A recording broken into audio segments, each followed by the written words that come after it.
Hello, I am Christy Muro, and this is one of the videos I created to explain what's new in Future Pack 2508. In this video, I will show you some quick improvements that were added to SAP Business One. They might look small, but they make a big difference in your daily work, like new columns you can turn on to see more details. Let's begin with the first update. Now there's a new column in the account balance.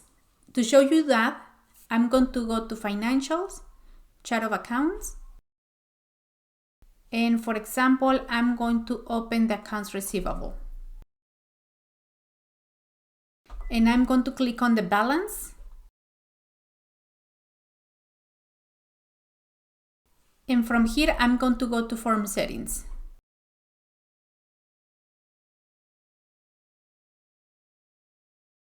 Before this version, in the form settings, I had available only the BP account code, but the BP account name was not available. So now in this version, we have the BP account name. So if I check this, now as you can see here, we have the account name in the account balance report. So this helps you understand each transaction much faster because now you can see both the account code and the account name in the same view. Now let's look at another small change in Future Pack 2508. This one is inside the Financial Report Templates window. So I'm going to go to Financials, Financial Report Templates, and I'm going to select one of the templates, for example, one from the balance sheet. So I'm going to right click, and now we have two options here, remove template and delete account. Before, the delete account was only available on the advanced options. And before, instead of remove template, we had only remove. So it wasn't clear if we were removing the template or if we were removing the account. So now it's more clear. Now we have the two options, remove template or delete account. And when I click on remove template, I receive this warning. This action cannot be reversed. Do you want to continue? And only if I click on yes, the system will remove the template. Now let's move to the payment terms enhancements. I'm going to go to Administration, Setup, Business Partners, and Payment Terms.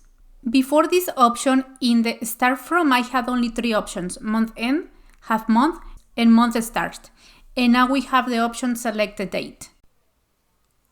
Before, the selected date was not available, so if we wanted to select a selected date, we needed to select the empty line. So it was confusing, but now we have selected date in the due date base drop-down list. So this specifies when to initiate the due date. So for example, if I choose selected date and in days I type 20, it means that the due date will be calculated based on document date plus 20 days. And these are the videos I have created to show you some of the new changes in Future Pack 2508. In the SAP Note, you can also find the rest of the updates, like the changes for the DOT report for Mexico, or the new localization of the SBO mailer inside the job service web interface, or the improvements in the SAP Business One and Microsoft 365 integration. All these updates are listed in the note 3586746. I hope this series of videos help you understand these new changes. Thank you for watching.